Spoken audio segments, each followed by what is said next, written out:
Bella says, is there a relation between Kundalini and stopping from incarnation? Well, some some would say that the end goal of this path is to get off the wheel of samsara, the wheel of rebirth, right? We want to return back to the oneness and stop coming back here, and whatnot.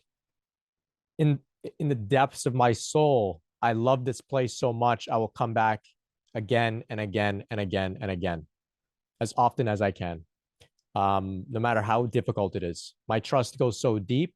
My love for this experience goes so deep that I never want to not incarnate.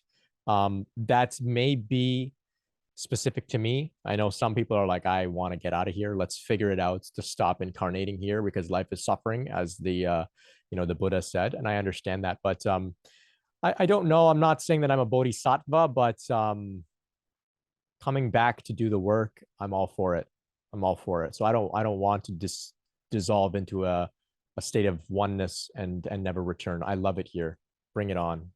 I love it here. I love connecting with you all. So this is what it's all about to me.